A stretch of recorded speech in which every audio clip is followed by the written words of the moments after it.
I've listened to Apocalypse Whenever by Bad Sons, well, for a week. And I listened to it once yesterday. Welcome to Spin It.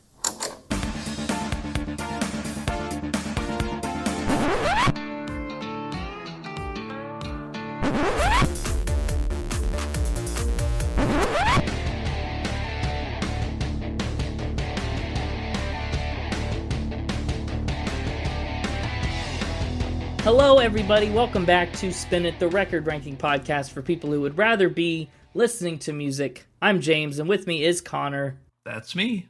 And this week, we are talking about Apocalypse Whenever by Bad Sons. It's another album that was recommended to us by the Spin It writing department, or the A&R department. We have so many departments.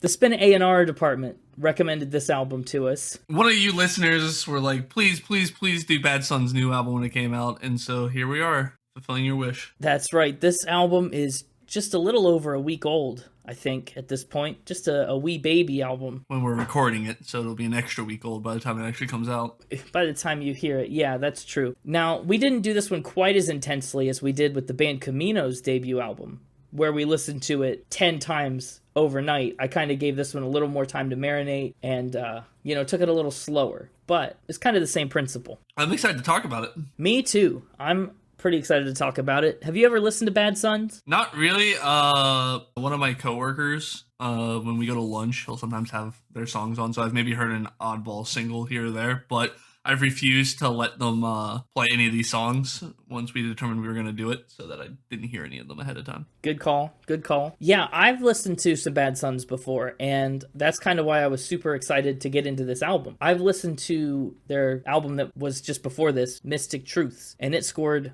decently high on the list. So, how did it score? It is ranked at number 115 right now on the spreadsheet with a score of 88.4. Okay, so almost broke top 100. It did, and after listening to these two albums, I can say that there are a lot of differences between the two of them. Interesting. But for now, let's talk about Bad Sons. They are a Los Angeles-based alt-pop band, and they formed in 2012. Still kind of a newer band, although I guess it's been a decade now. In the grand scheme of all music, that's newer. Gavin Bennett plays the bass, Christo Bowman is the singer and he plays the guitar, Ray Libby plays the guitar, and Miles Morris is the drummer and percussionist. Their style is largely inspired by a lot of post-punk bands from the 70s and 80s, but it has way more of a modern flair to it. You know, a little bit of that contemporary twist on what you would kind of call post-punk. They signed with Vagrant Records and put out their first album called Language and Perspective back in 2014. And so far, to date, they've only put out 4 albums, but their debut EP hit number 41, and their first full album made it to number 24 on the US Billboard 200. Huffington Post actually called their debut record one of 2014's best albums. And they've received a lot of praise for their song Salt and the music video that accompanies it from MTV. People weren't salty about it. Yeah, people were not salty about Salt. Now, this album, Apocalypse Whenever, just came out, like we've mentioned, on January 28th, 2022, which of course makes it our first album from the year 2022 that we've talked about on the podcast. Happy New Year.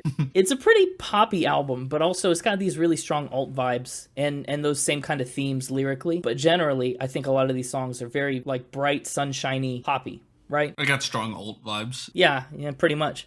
Apocalypse Whenever is their second album with Epitaph Records, the same record label that put out their third album, Mystic Truths. This record was produced by Eric Palmquist, and it was their third time working with him. He didn't work on Mystic Truth, but he's been involved with all of their other projects. Interesting. Yeah, so the two Bad Sons albums that I know are the one that he didn't work on and then this one that he did. So I'm curious to go back and see if I can figure out what his fingerprint is on some of their earlier work. Yeah. This album is 13 tracks long, and they released 6 of them as singles. 6 singles is a lot for any record. Yeah, I feel like that's pretty common nowadays in the alt world. I don't know. It feels like a lot of like alt and indie artists release a lot of their songs as singles. Yeah, sometimes 2 or 3 or 4. But like 6 just felt like a lot. And the first one came out in September 2020. It's been a long time coming for this album. Yeah, if you've been a fan of Bad Sons forever, Apocalypse Whenever was like a long wait, just getting single by single for more than a year. The 6 singles that they did release were Baby Blue Shades, Heaven is a Place in My Head, When the World Was Mine, Wishing Fountains, Peachy, and Life Was Easier When I Only Cared About Me. The band calls this album the soundtrack to a movie that doesn't exist yet. I would see that movie. You'd see this? Yeah?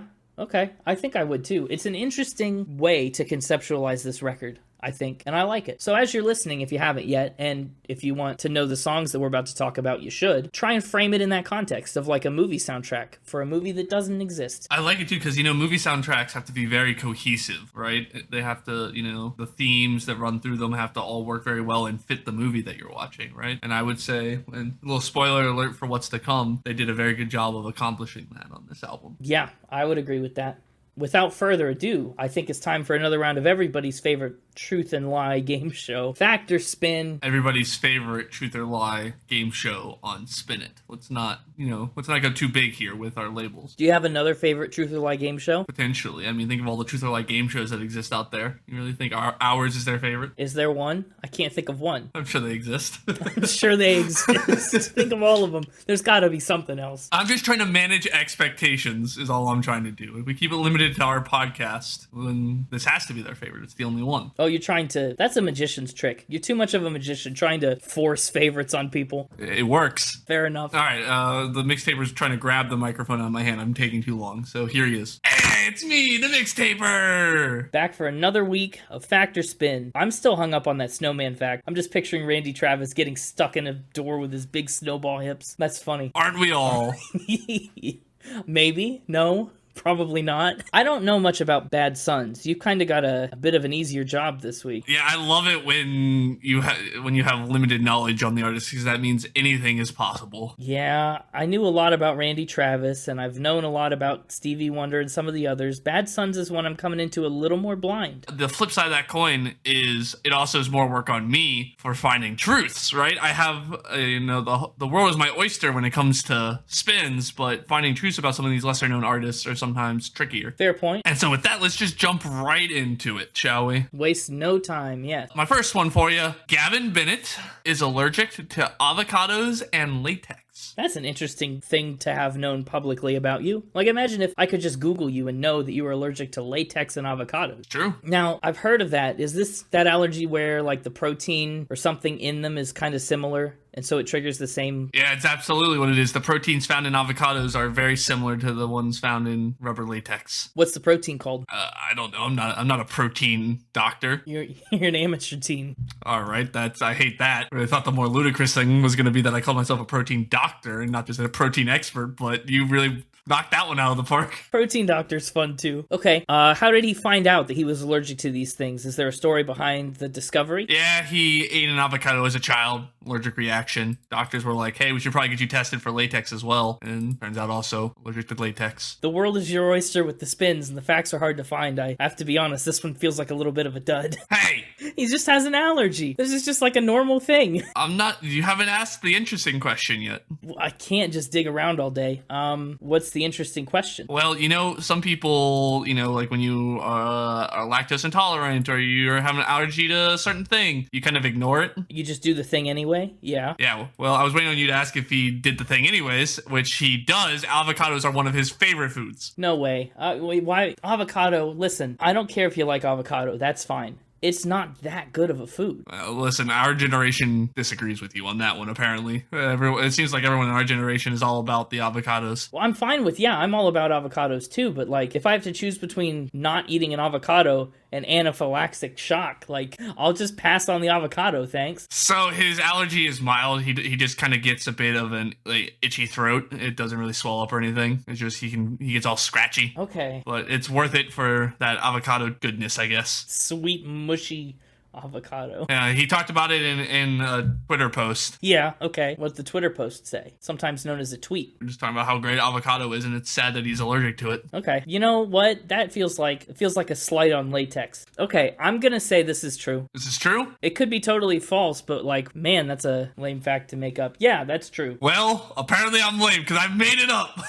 Oh no. I really thought you fell for my trap. I'd had all these wild, crazy facts, and truths, honestly, the last handful of episodes. I haven't done a really mild one in a while. And so I thought if I went with something mild, you'd be like, he would have made up something more creative than this. Exactly what I did. It worked. The mind games worked. Is he allergic to anything that he's publicized? Nah, I have no idea. I just completely made this up. Okay, good lie on that one. All right, for my next one, it's time to break out the Spin It mystery department again. It's been a while. Oh no, yeah. They've been digging in. worried about the carrots, you know. Which, by the way, we've learned nothing about. The carrots are still a mystery. Yeah, the department's really not doing great. Maybe it needs more funding. Maybe. But what other mystery can we add to their docket? Well, Bad Sons has a missing EP. Oh, okay. I like that. So, missing in the sense that they wrote, recorded, and were ready to release it, and then something happened? Missing in the sense that they wrote, recorded, and released it, and it's somehow something has happened. Oh, it's just gone. What's the story? Is it Mandela affected? Like people remember listening to it and it's disappeared? Nope, it existed, supposedly. I mean, there seems to be trace evidence of it. Really? What's it called? It was called 412 or 412. I don't really know how they would have wanted it pronounced, but it's the number's 412. Okay. Why was that the name of it? There's very little information I could find on this. It really must have disappeared then. That's how missing it's gone. Yeah, that's why it's got to be added to the Spin It Mystery Department docket. When did it come out, allegedly? 2012. That is really missing. I didn't even find it in my dig into their discography. It's not on their discography on Wikipedia. It's not on any music streaming platform you can find. Wow. It's gone missing. Did they release it independently? They weren't signed with their label then, right? Yeah, it was a free download EP that they just put up, you know, on the internet. Okay, does the band claim it as missing, or do the fans claim it as missing? Because it seems to me like the band took it down. I think it's probably just the fans. Right? Because that's exactly what happened. The EP was taken down and seemingly scrubbed from the record books. Like it never happened. I was able to find several Reddit posts and Twitter posts about the album and fans trying to track down the songs, you know? And some people are like, well, here's one that I happen to have saved because it was my favorite. And somebody else is like, oh, well, I have a link to this one. And so like they've slowly been able to piece together like 4 or 5 tracks from it. Wow, that's impressive. Some of the songs have the fans think have been re-released on other albums with slightly different names, like their single Time. I don't know if that's one you're familiar with. It's not. Apparently, you know, I have can't say for certain. This is just what the people on Reddit are saying. It sounds very similar to the song Time that was supposedly on this EP. And so they think they just have taken it and changed it some and give it a new name. I think that's possible. And then there was this weird Twitter post back in like 2012 on Bad Son's Twitter that's saying happy April 12th, which would be 412, you know? Yeah. With a picture of 3 arms that have a tattoo of an eye, and under the eye is the numbers 412. Oh. But I've looked at pictures of the band members and I don't see that tattoo on any of them, so I don't really know where that came from. Cryptic. Very cryptic and mysterious. It's like, are we living in a simulation? Why did the EP get taken down? Did it ever really exist? Like, what's going on here? The Spin It Mystery Department needs to get us answers. Well, I'm gonna, at least for the start of the Spin It Mystery Department answers, I'm gonna speak for them and say, I think this is a fact. Yeah, this is indeed a fact. It's just when I came across it, had to bring it to the attention of our mystery department. You know, couldn't ignore it. Right. Spin It Mystery Team, roll out on that one when you get the chance. Whenever you figure out what happened to Aerosmith's carrots, then you can maybe take a look at this one. That's a cool fact. I like that one. Okay, that's way better than he is allergic to avocado. Yeah, but which one got you? Okay, point taken. I know, you're here for the game, not for the content. Number 3 for you here. Technically, the first song the band ever played together was The Watermelon Crawl. Ooh. When you say technically, what do you mean? Like... Well, they weren't officially called Bad Sons at the time. No, I wouldn't imagine. And did they play it like at an event or like for something? Yes. What was it for? It was part of a Battles of the Bands contest. Oh, did they win? No. Not that I'm aware of. Oh. Oops. It was this contest where they were giving us a prize song and had so many hours to practice it before they had to perform a version of it. And that was the song. Oh, I like that. That's a cool concept. Okay, so when did this happen? Back in 2011. Oh, before they were officially, a band at all. Yes, I said they weren't called Bad Sons yet. Yeah, right. Had they played together before this? I guess they wouldn't have if this is the first song they played. Yes, well, Ray, Gavin, and Miles were actually part of a different band before forming Bad Sons. Okay, what was that band called? Blackout 101. That's pretty cool. That's a good band name. Yes, it's a great band name. None of them were founders of the band, but due to the founders having eventually left the band, eventually the trio became the sole members, and then just rebranded themselves as Bad Sons and added their 4th member. I like that. I like that a lot. If a son is blacked out, it would be a pretty bad son. All right, now. Enough out of you. Have they played the Watermelon Crawl since then? God, I hope so. I would like to hear their current version of the Watermelon Crawl. I think this is also true. I like the concept of a battle of the bands. They wouldn't be our first band that's come together, before being their official band. And it seems like a battle of the bands is a good way to build unity. Well, as good of a way as it is, unfortunately, it's a spin. Oh, This man. is not true. Again, completely made up. Although, the Blackout 101 stuff was true, but all the stuff about the Battle of the Bands and the Watermelon Crawl, completely made up. Right. So the first song that they would have played was probably just something else. Yeah, well, whatever they were playing in Blackout 101. Is that a real concept for a battle of the bands, though? Because I don't know if it is, but it needs to be. it needs to be. Yeah, I like that. But yeah, Blackout 101 is the other Bad Sons mystery that exists out there, or like lore, I guess, not necessarily mystery, because everybody knows. If you're a fan of Bad Sons and you're a deep fan of them, you've maybe heard of Blackout 101 and the lore behind that, or those lesser known facts. Now it's a little less lesser known. Speaking of lesser known facts, I got one more for you. Last one, standard 4. You know how it is. If you've been a fan of this podcast for a while, you know standard 4 facts. I've been a fan of this podcast for quite a while, so I'm well aware. Well, for this one, it's Bad Sons performed part of the score for The Princess Bride. Whoa. Whoa. You're throwing facts out here. Okay, so The Princess Bride obviously far predates Bad Sons and even Blackout 101. Yep.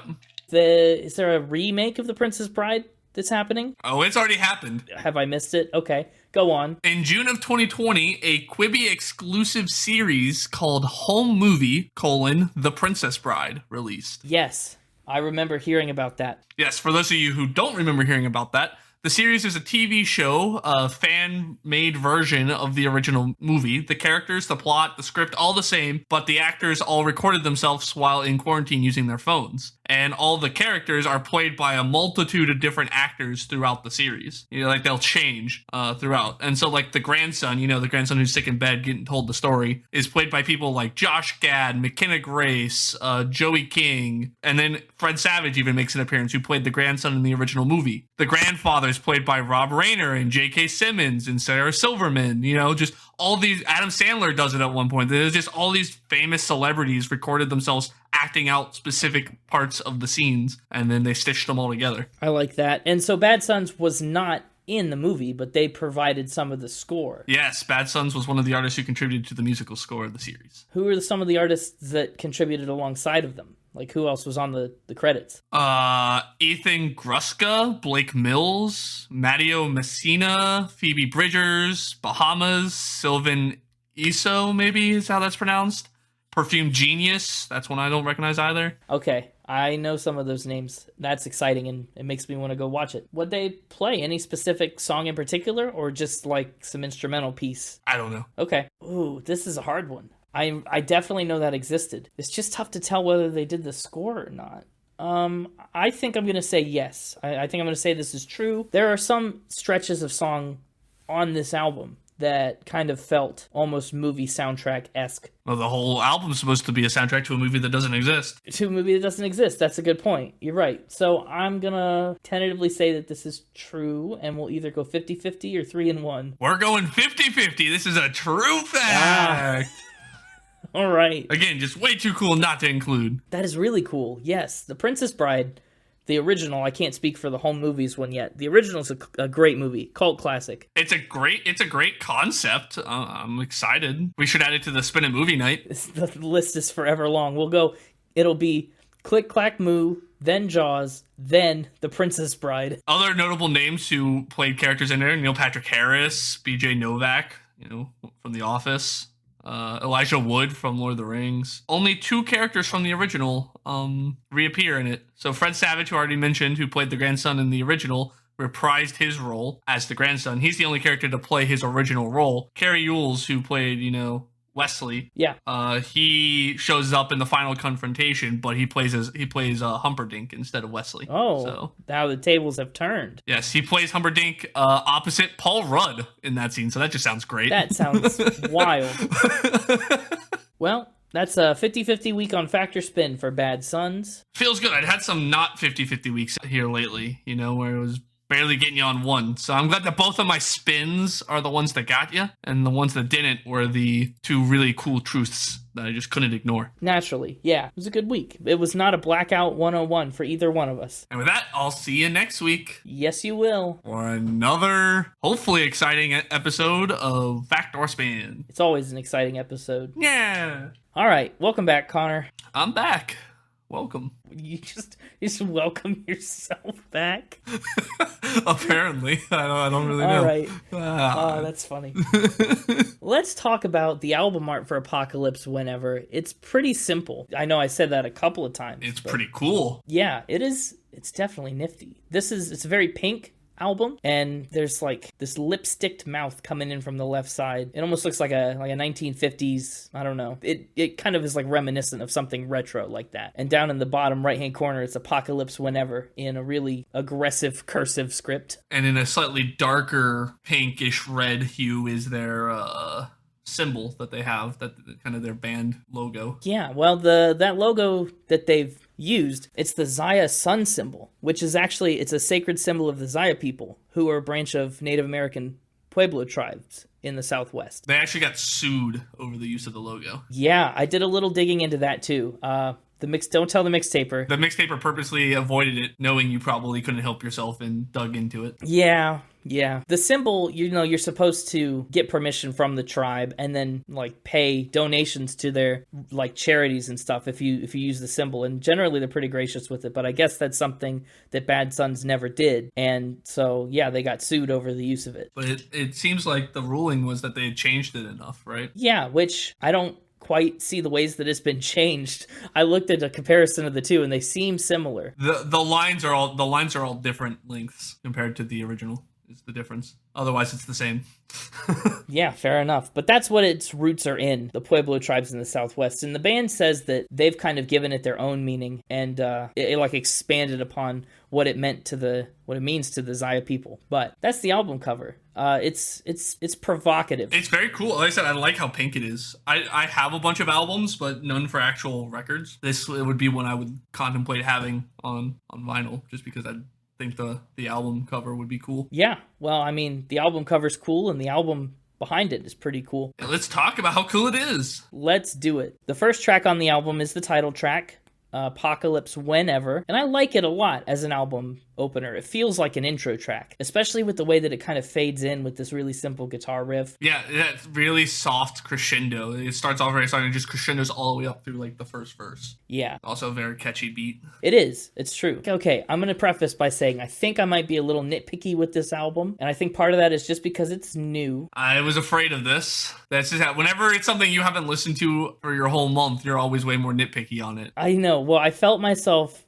doing it as I was going through, and so, bear with me. Get to the final score before you make your judgments on it. Oh, I'll be judging you the whole way. Don't worry. I understand. You did it on the other episodes too. It's fine. I don't like how many times they say life in the first verse, right? It doesn't feel varied enough. They go, life tried to break me. Life fell apart. Life's not been pretty. I never felt so alive. Just in the first 20 seconds of the song, I was like, settle down.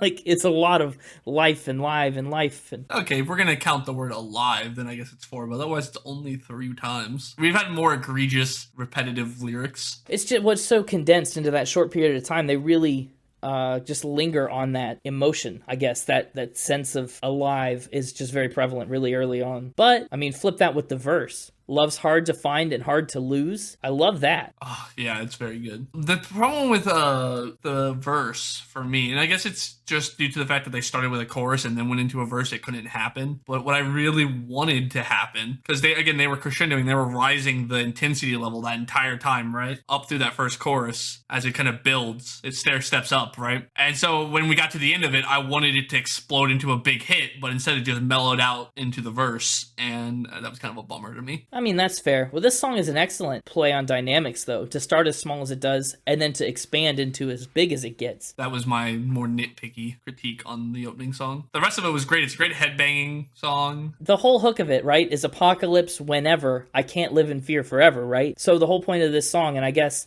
the thread that they want you to focus on as you're pulled through this album, is the idea, come what may, Let's just do it, right? Nike swoosh. I feel like I need to throw out here right now. I have no idea what I'm doing on a top 3 right now. I thought this would be a tougher top 3 for you. Oh my gosh. Like, I don't have a single song marked down in my top 3 right now. I could be persuaded so many different directions. And so there are a couple that I know aren't top 3, but everything else is up for grabs. And so I'll point them out as we go, and then I guess I'll pick them at the end, maybe, if I can. And so Summer Lightning is the first one that is in top 3 contention. So Apocalypse Whenever then is one that's not even close. No, it's close. It's just compared to, I mean, let me count real fast. 1, 2, 3, 4 songs are not in top 3 or honorable mention territory. Oh, that leaves 9. I know. So that's why I said it's like, and those other 4 are still really good. It's just, I already had 9 of them that I felt were better. And so I think I can safely eliminate those 4, but the other 9 are up for grabs. Summer Lightning. Anyway, to move on, your first in contention for top 3, I guess, is track 2. Does the auto-tune that they do on this work for you? So we just gotten off of having Identity Crisis, Connor,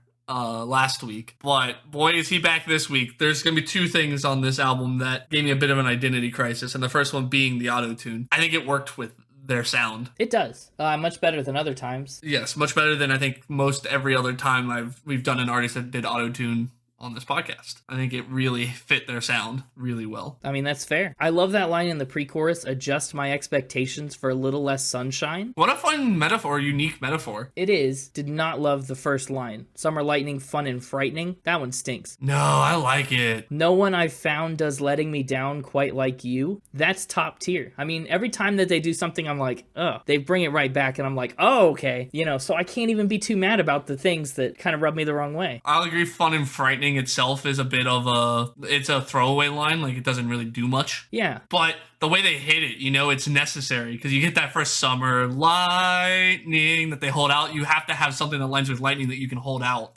And I think fun and frightening is a good enough line to have there to fit that structure. Oh, but it's so much weaker than the rest of the lyrics. But what would you some of put the other there? Things, I don't know. I know, you need something that can have the same number of syllables and the rhyme scheme the way you need it, follow the rhythmic structure. You really limit yourself on what you can put there. And it's such a good hit, how they hit it, that I think one line that's there simply for structural purposes is okay. Well, that's the thing too. Every time they bat me down in one sense, whether it's lyrically or musically, the other part is always strong enough that I'm like, well, okay, right? This time the lyrics are weak, but the music is stronger, and they follow it up with better lyrics. For some of these lyrics are great, right? Poisonous temptations, the rain-swept streets, we'll never go the distance down the path of least resistance, it's true. But then there are some massive duds, I'll save up my money, I'll follow you, honey. So this whole album, I've constantly been in a tug-of-war with the lyrics. Yeah, I can feel that pickiness coming in, because we've had some, when I've pointed out in the past some equally lame rhymes, you'd be like, oh no, it's great, it's fine. And here you are messing on money and honey when there's plenty of other things you could be worried about. Well, I'm just saying,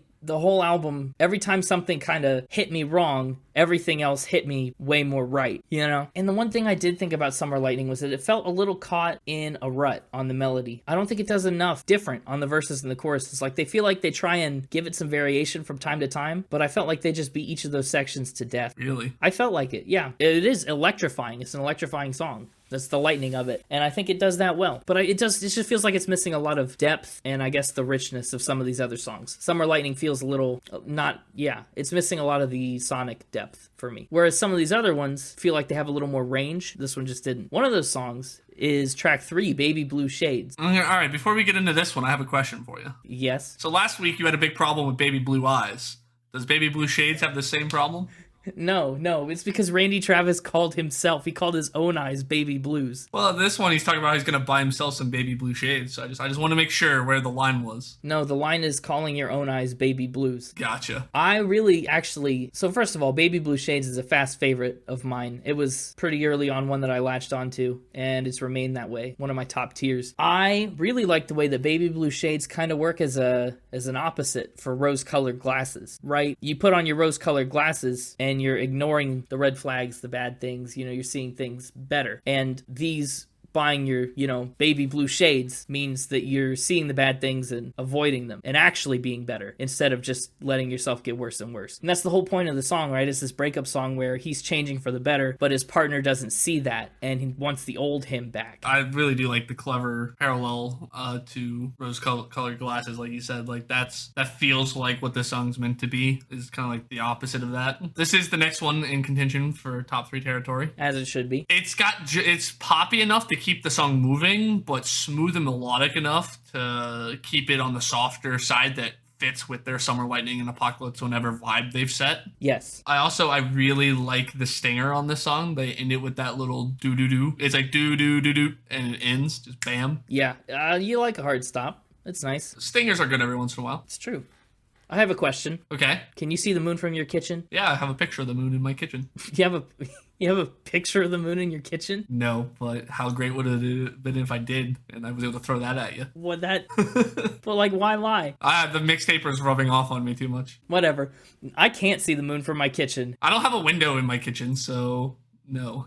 No, I don't either. And so this song made me a little sad. I was like, man, I couldn't even see the moon through my kitchen. But can you see through the decision since you can't see the moon? I don't know. It's a weird but unique way to express that sentiment. I can see the moon from my kitchen. I can't see through this decision. And I like how this song, too, it's about this breakup and it's about being better and moving on, like improving yourself, but it's not without its fair share of regret. I miss how you hold me. Each kiss feels lonely, but I know I'm on the right track, right? Even though this old thing it's the apoptosis moment, right? The bad stuff's dying and we're making way for new, better things. I like Baby Blue Shades. If I were top 3ing on this album, I would give one of my top 3s to Baby Blue Shades. It's just peachy. See what I did there? The next song is Peachy. Peachy's track 4. It's another early musical favorite of mine. They really went through a strong stretch here on 2, 3, 4. This is one of the ones that didn't make contention for top 3. I understand. I felt to me that the start of it, the very start of the song was the least cohesive start compared to the 3 tracks that came before it. Yeah. But then it did, but like you said, how every time they do something you don't like, they fix it or they hit you with something better. Yep. That they really locked in when they hit the pre-chorus. It was just that first verse felt off, but as soon as they hit that pre-chorus, it was clicked in and it was like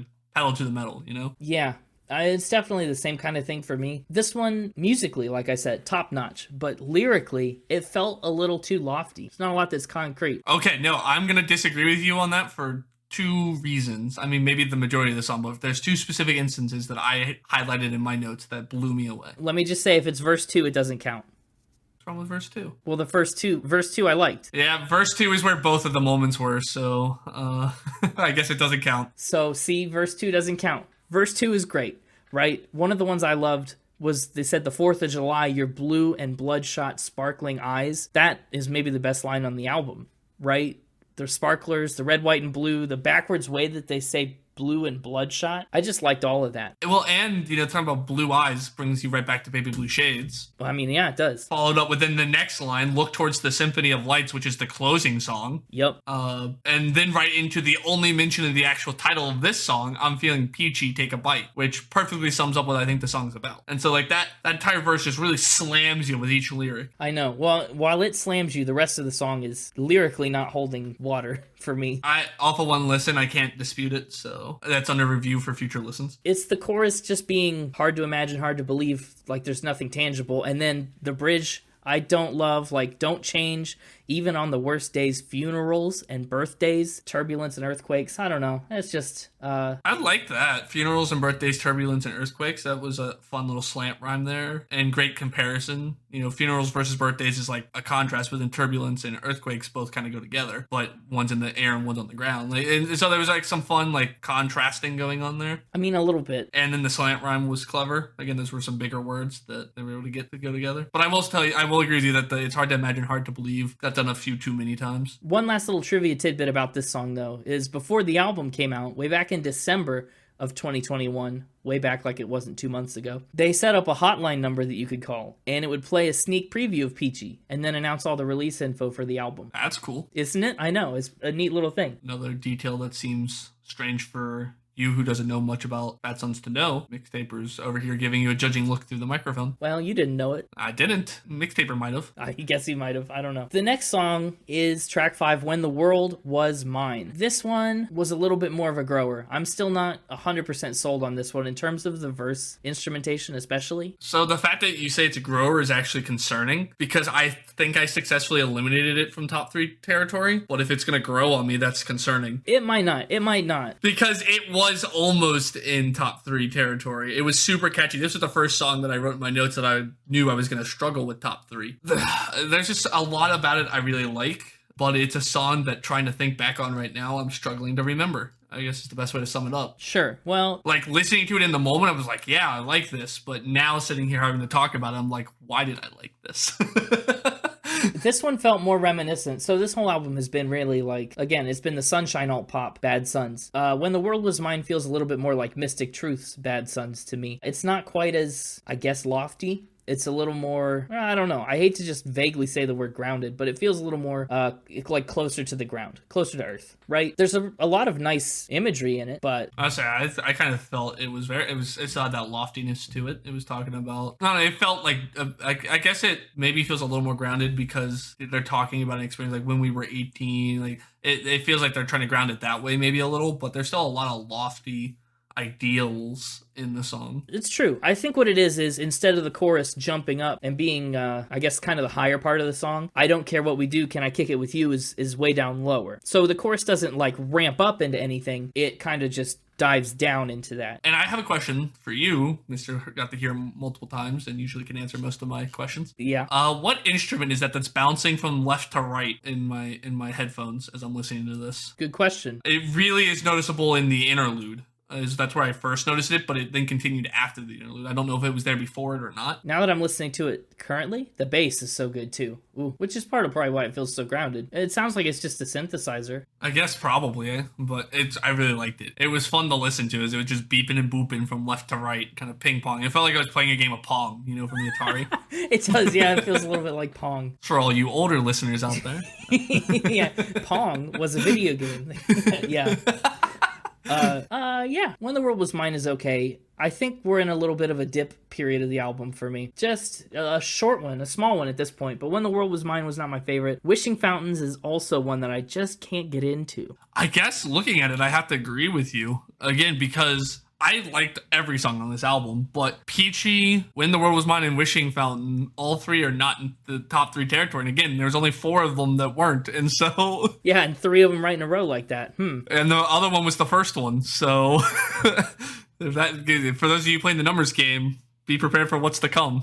Oh, boy. This song... Okay, bear with me, okay? It reminded me a little of a Smashing Pumpkins song, just in the way that he sings it and the general musical sound of it. Like, he's got that really flat Billy Corgan tone to his voice, and some of the stringed instruments in the back really kind of gave it that aura for me. I guess, yeah. Music, like, sonically. Yeah, if you took a track from Siamese Dream and you ran it through an alt-popifier, it would come out like this. This was my least favorite of the ballads on the album too. Yeah, the chorus is really, really dragged out. Wishing Fountains, we pray for change in the dark. Moving mountains, we end up right where we start. That's it. But it takes a long time to get there. It takes forever, yeah. This is the first song that the repetitivity kind of started to get to me.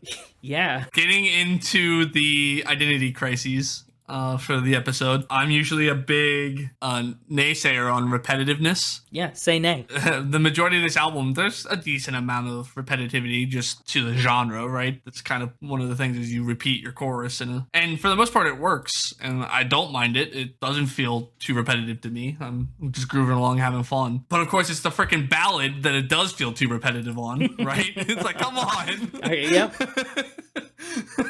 It's what you like and what you don't. But man, this is still a pretty sounding ballad. It is. As lacking the lyrics are, musically, it's very pretty. I wouldn't even say the lyrics are all the way lacking. Again, the second verse of this song is probably the strongest part for me. Set fire to your dress, then I smash my reflection. Why would you string me along? A drunken, bloody mess in a world of condescension. It's always me in the wrong. Like, that's a line. That's a verse. Yeah, it is. And it's, again, crazy because one thing we talk about a lot is how the second verse is usually the hardest to write. And here they are time after time making the second verse their best. Just nailing the second verse. Yeah, they really need to learn how to have problems correctly, like struggle like the rest of us.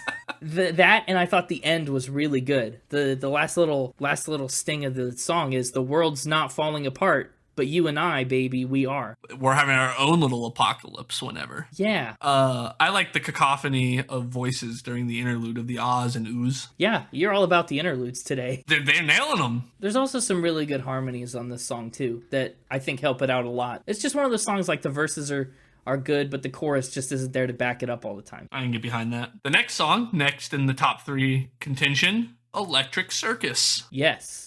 I have a question for you on this one as well. Fantastic. What's your question? Do you think the circus got struck by the summer lightning? Is that why it's electric? You know, I couldn't say. Now, this one's also high on my list of favorites. I love the background vocals all the way through this one. I want to put it in my top 3, but I want to put 9 songs in my top 3. Right. I don't know what to do. Another alt-poppy band we did is one we mentioned earlier in the episode, the band Camino episode, right? And I know I was pretty critical of their song Look Up for being such a boring take on a phone song or a text song, whatever. And I think I said that there are ways that you could bring new life to this played out feeling. And here you go, right? Electric Circus does exactly that. It does everything that I wanted Look Up to do. Because it's not just, hey, stop, phone bad. It's like I'm using this as an unhealthy coping mechanism for my problems. It feels way more fresh. I guess I have to once issue an official Spin It apology to you and say I guess I agree with you. Compared to this, Look Up just doesn't compare. Compared to this, it does not compare. It doesn't. Yeah. So I offer an official Spin It retraction / apology. Wow, I've waited a dozen episodes for this day. Well, what they say is it's dream electric dreams, perfect on the surface, but then you got to dig deeper, right? To be heard is to hurt less. Nothing's what it seems at this electric circus. Mm-hmm. I love that. Everything about that feels right. It feels good, right? That's a heck of a way to express this. Okay, make sure. I guess I should clarify and hope that you heard it too, and it wasn't just my headphones doing something crazy. But towards the end of the first verse, there was some weird like static effect that went onto his voice as he said "Electric Circus." I thought that was interesting. Yeah, it is interesting. Again, this is the other identity crisis I had this episode. Was I'm typically not a fan of like weird sound effects or talking during songs and stuff like that. I've been critical of that on pretty much every album that's had it. Yeah, I liked it on this one. I liked the static there, the cell phone ring that comes in and I think verse 2 or somewhere, and maybe in one of the later choruses where he talks about the cell phone ringing and they put an actual ring sound. I love that. Loved that. Yeah, the skipping. For a second there, I thought like I got transported to like listening to an actual album and it like skipping. Yeah. When we got to that part in the interlude, I think it does a good job of like it's very transportive. It puts you in that with the glitchy kind of vocal, with the real telephone ringing at the end, pretending you didn't hear it, with the skipping like it's a record. It makes you feel very caught up in this digital electric circus. Really, you're kind of along for the ride. And once again, the title's only said a handful of times. That's true. Not overplayed. Not overplayed. Second verse, top tier. Trash my self-esteem when you're feeling worthless. Hunched over a screen to feel some sense of purpose. It just does way more for me than you're stuck to your phone like super glue, right? Crushed by a tidal wave of lies and blame versus swipe left. You won't find what you're looking for. I don't know. It just this one clicked, fired on all cylinders for me. I've already given you your apology. I know. I'm just hammering it home a little bit. So Electric Circus was kind of a bright spot, right? We dipped down for 5 and 6. Electric Circus brought it back up a little bit. Nightclub is kind of cool, but it mostly gets lost on me. It's not a super memorable track yet. Really? Well, we're only a week in, but as of right now, it's not a super memorable track. A little spoiler alert. I think Nightclub, just from the Mixtaper's research on Reddit, trying to find information about 412, also stumbled across what seems like Nightclub seems to be a fan favorite amongst the community. Saw a lot of posts about the new album that said they really liked Nightclub. I mean, I do too in the moment. It's just not been stuck in my head yet, but in the moment, I always do enjoy it. It doesn't have the staying power as some of the other songs. I'm, again, blown away by the cohesiveness of both the sound of this album and the themes of this album. They're nailing it from a cohesion standpoint. Yeah, I have to sing their praises lyrically on this one. They keep describing all the different places that they're waiting, right? The nightclub, of course, but staring at the stars on the roof, at bars, cafes, sidewalks, parks. Like, it's cool to think that we're experiencing all these things that they did together through the context of them being apart the entire time and waiting for it to come back. This song also is when I discovered probably the biggest identity crisis I've ever had on this podcast. Really? Did you hate it? Like, it's this weird dynamic, I think, on these songs where as singles, I mean, like you said, this one doesn't have the staying power to be super catchy. And so maybe on its own, standalone, it's just okay, right? But listening to it in this album order as a full album with all these themes and cohesive sounds, they're like the songs are enhancing one another, right? In a way that a lot of, I think most of the albums we've done just haven't done, you know, like we've done ones where like they've gone together well, but not necessarily enhanced one another at this level. And so it's like, I'm the singles guy. I typically am just listening to singles and prefer it that way. So it's like, now am I turning into an album guy? Like, what's happening? I don't know. I hope so. And then I had a fun technical moment on this song that I wonder if you caught. What's that? So the song, as far as I could tell, it seemed like it was in 4/4 time, right? Yeah. But I'm pretty certain that the synth line it's either super weird or it's partially in 5/4 time. The synth takes this weird line where it's either super weird rhythmically or it's in 5/4 time when the rest of the song's still in 4/4 time. Yeah, it doesn't line up. It doesn't line up very well at all. That's what I'm saying. So I think I kind of like it. I think the synth is in 5/4 time when the rest of the song is in 4/4, and I think it adds a cool like layer to the song. It certainly does. Yes, it's one of those ways that they make the sound retro, right? Those synth tones are really full, and I think that's a great fit for the song, especially the theme of being in a nightclub. I don't know. I just like it. Up next, life was easier when I only cared about me. Yes, it was. Now I have to care about this podcast. I do like the way the song comes in, and they make a cool use of a lot of minor chords throughout. And this feels like a very radio-friendly track, right? It's very poppy and up-tempo. Surprisingly so, for as long as the title is. You know, sometimes that would indicate that it'd be a deeper cut, but I think this is one that really is going to pick up a lot of playtime. I have a question, though. Does this song feel backwards to you? How so? Well, because he's alone, he's in the dark, he has no reason to breathe, spinning around in an ocean of grief. Like, it sounds like when he only cared about himself, life sucked. Ah, yes, but that's the cleverness of it, right? Because he didn't realize it sucked until her radiance blinded him and he saw the light, right? And now that it's gone, he's like, oh, crap. Like, now I'm back in the crappy life and now I realize it's crappy, right? That's, I think, the brilliance of it. Okay. Yeah, I think that's fair. The closest I could come... They set it up that they set it up with like this, oh, your life, you know, all these bad things. They said the ocean of grief. I hope the pain never ends. Your love is so bittersweet. Like, all these things that, like, he was in all this pain ahead of time. He was living in a ghost town, you know, whatever. And he just didn't realize it. All he did was care about himself. He didn't pay attention to what kind of life he was actually living. And now he is. Yeah, the closest I could get was that, you know, the love is bittersweet, so it's easier because he doesn't have to put in any work, but it just sucks. Like, his life is, he's able to have his life suck because it doesn't matter, because it doesn't affect anyone else, it's just him. And in that sense, it's easier, even though it's worse. Yeah. Yeah, I think this is a good song, and it's a great song. Top 3 territory. I'm unsurprised that it's one of the singles, but I don't know, it just wasn't my personal favorite. So many creative lines. You were talking about lyrics. This is a lyrical highlight for me. A lot of different images get passed through your brain as you're listening to this. Your ladder came down from the sea, like, of all the ways to get somebody out from the bottom of the ocean. I don't know if ladder would have been my go-to method, but... No, yeah, doesn't seem super effective. Here we are. This song, the use of the word kaleidoscope, or I guess in this sense, kaleidoscopic eyes forming constellations. Great freaking line. Imagine if Randy Travis had said his baby blue kaleidoscopic eyes were forming constellations. Well, that have made it better or worse? Worse. I'm just trying to say, it's a little strange. That's probably my second favorite use of the word kaleidoscope in a song ever. Ever? Have we done the first one? I feel like we've talked about kaleidoscopes before. I feel like we have, but yeah, no, my favorite is Can You Feel the Love Tonight by Elton John. Oh, yes. When the twisting kaleidoscope moves us all in turn. It's a good one. I like the one that's in The Lion King better. It's all about lions. Anyway, here's a fun fact. Lions can't use kaleidoscopes, so that's why the line had to be taken out of the song. It wouldn't have made any sense. Imagine how confused a lion would be if it saw through a kaleidoscope. Next time on our Spin It bonus content, we'll hold a kaleidoscope to the eye of a lion. I would love to see that. Kaleidoscope, yes. The next song is Heaven is a Place in My Head. Top 3. It's a clunky title. Is it? It feels clunky. Clunkier than Life Was Easier When I Cared About Me? If there's a stretch, right? Life was easier when I only cared about me.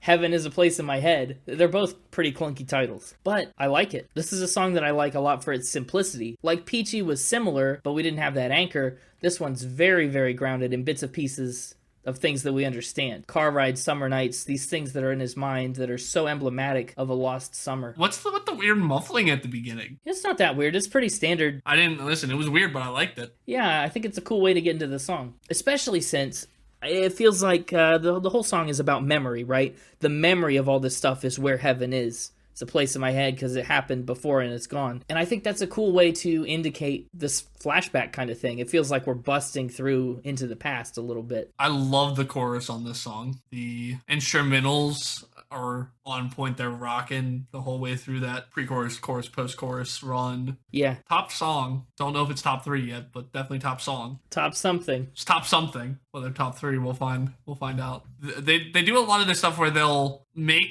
contrasting statements without directly contrasting them. So you got the moonlight guides the way, right? Which is, brings up and night drive, no headlights, the moonlight guides the way, right? Which gives you like nighttime, dark, moon, right vibes.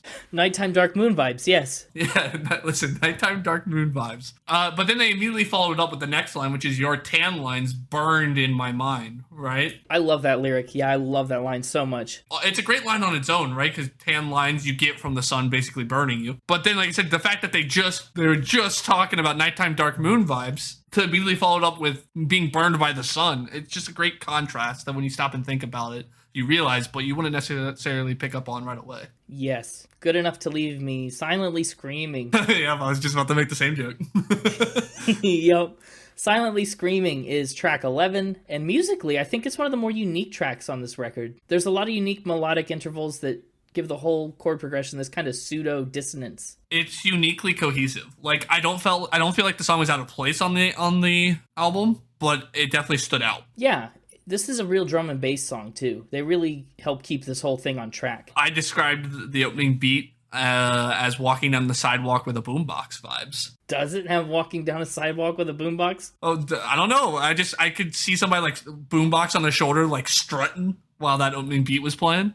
I don't know. I think that's part of it is the tempo of the song. Yeah. Lyrically, I think this one's also very unique. It stands out in that way too, because the lyrics are pretty raw, and I think they've got more teeth than the typical Bad Sons track, I'd say, right? Every fear I've ever known comes out to play. You terrorize me, she hypnotized me. I've told some pretty lies, kept truth in disguise. But the chorus is really, really where it got me, right? Silently screaming, lies on the phone. Every reason to let go of every demon clutching my bones. So good. But this unbearable feeling feels like home. I was like, wow, it's like we took a whole shift and we're listening to a different record now, lyrically. We're listening to the record of Nighttime Dark Moon vibes. We'll talk about that. It gets a little dark, yeah. But honestly, it's not so bad because they put it, again, every time it's a push and a pull, give and a take, this entire album, because the dark lyrics are right up against this really intriguing guitar part, and the bass and the drums keep it up and the energy high the whole time. It's very bright despite the dark lyric. They also hit you with that bright saxophone solo. A lot of those lately for us. Yeah.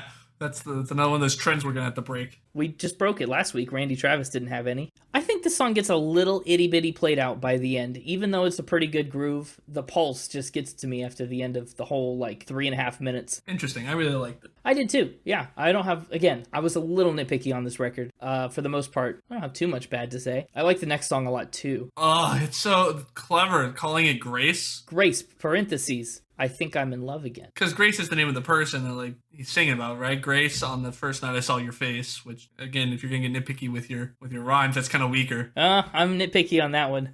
So the name of that, but then also this idea of finding love again, and the idea of what Grace is as not a name. Yeah, it obviously has other literal meanings as a homonym. And again, with the lyrics too, I'm with you. I don't like the way they do Grace, face, cyberspace, but I liked cyberspace. Face and place were the problem. Sure, but then flip that and top it with you eclipse me, our lips meet, make my heart beat in the backseat of your car, I think I'm in love again. It's just every time they do something that dips, that's a to the moon line. While the rhyme isn't great, most of your rhymes with Grace are going to be pretty lackluster, I think. Yeah, most of the rhymes with Grace would be pretty out of place. Yeah, I see what you're doing there. I don't like it, but I see it. And, this one's not a disgrace. Oh man, I'm okay with it because I don't want them to change the name from Grace, right? I like the thematic side of it being her name being Grace, and so I'll deal with the face, place, cyberspace rhymes. They come with the territory, right? And they pull away in other places too, like the bridge where they don't have to talk about Grace at all. They say, remember days of elation, nights so divine, so happy I could cry, reflected diamonds in your eyes. Those baby blue eyes. Diamonds are blue. But yeah, sure. Overall, I think this is a mid-tier song for me, where it balances out. Lyrically, it's a lot stronger, but musically, it leans very, very heavy on the I think I'm in love again hook. And I just wanted more from it. I really like the heartbeat in the bridge. Yes, that was a nice touch. Again, that's not something that normally I'd go for, but I liked it. It can and it will. The final track is Symphony of Lights. And like we mentioned, I guess they alluded to it way back up in Baby Blue Shades. Oh, they alluded to it way earlier than that, but we'll get to it. Oh, wow. Okay. Talk about the rest of the song first. I think Symphony of Lights is a little bit of a rough start with the drums, but I do love the little plink of the keyboard that keeps us anchored around the rhythm of the rest of the instruments. That was a cool way to do it. But it honestly, it felt like such a relief when they hit the pre-chorus and the drums stopped. I was like, oh, it's about time. There's just a little bit too much for me. I went back and listened to the drums you had problems with on Randy Travis, and I still didn't have problems with them. So I think you're drum sensitive. I might be. I don't know. What's the Randy Travis ones? They were a little synthetic and in your face, right? But that's neither here nor there. Well, it's not here. The bridge is cool, right? Look towards the sky, a symphony of lights. We're alive. I could see it in your eyes. That feels very apocalyptic. Whenever. I like the high note on the word news when they hit bad news and they hold out news and they hit the high note. Great. Again, like you said, they nailed the chorus hit. They nailed the bridge. Just all the things that they've been nailing, they continue to nail. And they nailed it. They ended the song with an instrumental outro, which I love. I always love it when an album or a song in general ends with an instrumental outro to just kind of wrap it up. Yeah, it was interesting to me because the main chunk of the song felt so short. Almost like it was an afterthought. I know. And then the last 50 seconds kind of felt like a lullaby. But they bring you full circle. The instrumentals that they end you on are the same ones they started you with on Apocalypse Whenever. It's amazing. I love that. What a great way to bring your album full circle. Then with the exact same instrumental Apocalypse Whenever, especially on the song that you said Symphony of Lights already kind of sounded a bit apocalyptic on its bridge. To bring it all the way full around, it really just, all the themes, both lyrically, instrumentally, thematically, they just all came up in a nice little bow in that one instrumental ending. Yeah, I like when albums do that. There are a couple others that I know. I mean, Pink Floyd, The Wall is a notable example. Billy Joel, his album Nylon Curtain, loops, a bit of the first song again at the end of the last song. And that really does just do a lot of work to give the album that extra little boost of cohesion, right? It makes the whole thing feel more like an intentional collection. And it is a cool way to end this album, which I think takes us into Final Spin, if I'm ending the album correctly. I guess, yeah. I think if I had to put one song on our playlist for myself, it's going to be Baby Blue Shades. Interesting. It's a hard pick. It's a hard pick because to do that, I have to snub Peachy and Silently Screaming and, so many of the other ones, all the other ones. But Baby Blue Shades, it was one of the quickest ones that I latched onto, and it stayed good throughout, so. I'm okay with that as your pick. I think I gotta go with Silently Screaming, I think. That's a good choice. I think it's the catchiest. The next catchiest being probably Summer Lightning. And so I think I'll go with Silently Screaming because I think you liked it better. This is an interesting album to score. You told me not to be critical till I heard your score, so get ready to be criticized. Yeah, I'm ready. I think the lyrics, just hear my notes as a whole, right? Okay, the lyrics are pretty good throughout, but on the songs where the lyrics do take a bit of a dip, the music gets to be some of the best on the album. So there's a good balance, a really good balance between music and lyrics because maybe coincidentally or maybe intentionally, where one is weaker, the other one can shine more. The vibe feels really solid all the way through, and a lot of their production decisions, they kind of make this whole album feel so bright and airy, even though a lot of this subject matter is heavier and more intense. These are almost all breakup songs and, I'm So Sad songs and Remember the Good Old Days songs. Like, there's not a lot of happiness in the lyrics, but the music is totally bright and sunny. This is going to be a really fun album to have on repeat all summer long, to be honest. Music, I'm giving it an 88. I think a lot of these songs are catchy. They're going to stick in your head. There are a couple of spots where they kind of get into a rut or they dip a little bit, but that doesn't affect the music score too terribly negatively. Lyrics is maybe the score I'm the most dissatisfied with at the moment, and maybe after time it would change a little bit. Right now, I'm thinking lyrics are right around an 80. Interesting. They have so many unique and creative lyrics that the few times that they are forced to go with the weaker rhymes, they're really going to drop it that much. 80's still respectable, though. I think 80's still pretty good. And again, that score is mostly the one that's susceptible to change for the better over time. Instruments and production, frankly, no complaints. I'm giving it a 92, and I could even be persuaded up to a 3 or 4. Do it. 3 or 4 it. I'm persuading you right now. I couldn't be persuaded that easily. And for the vibe, I think it's going to get a 90, giving it a 90 for vibe, which I think you're going to think is pretty low. Yes, you thought correctly. No, a lot of these songs are tied together very well, and I mean, it's pretty consistent. Extremely well. Way better than most anything else we've done. I don't know about that, but in terms of vibe, absolutely. I think, like I said, this is one of the few times that the songs actually enhance one another. Like, more so than we've done ones that they've all gone together or stylistically fit. But this is one where they enhance one another in a way that just we haven't really seen much. Not much. That's true. I'll give you that. And so 90 is too low. There's just one or two of these songs that wouldn't make my everything all the time playlist. That's mostly, what it is, 2 or 3 that just might not make it there. In the same way that you have a couple that wouldn't make your top 3 contention. My top 9. Yeah. So that's where my scores land. And overall, that is an 87.4. Which puts it at number 134. Interesting. It is interesting. And I think, honestly, okay, I know. So that's lower than Mystic Truth. It is.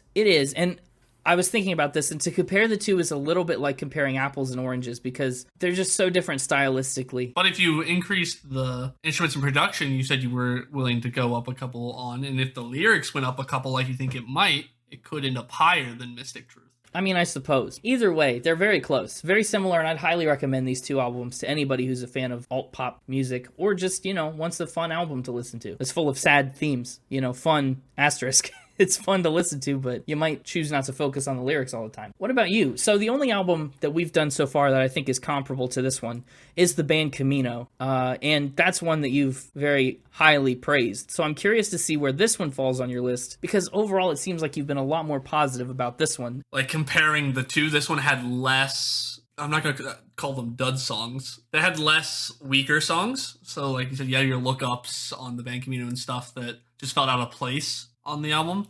This one, the vibe and the cohesion of it, like I said, it's phenomenal. It hits it out of the park. Yeah, this is like I already said, this is one of the most cohesive sounding and thematically cohesive albums that I think we've done on this podcast. The kind of album that I feel like I will enjoy now that I don't have to listen to it critically. I'll be able to just put it on full blast in my car with the windows down coming this summer and just really enjoy it too. It was a great listener recommendation. Shout out to the listener who recommended it. You know who you are.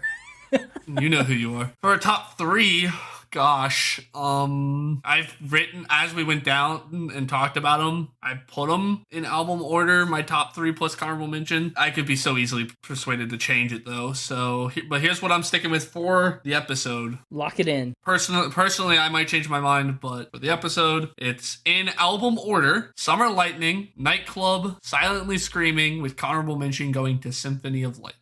Interesting. I disagree about almost all of those for my tops. So I don't think I'm going to have to guess too hard at the score you're going to give this one. I'm going to give this one a 3. No. Could you imagine?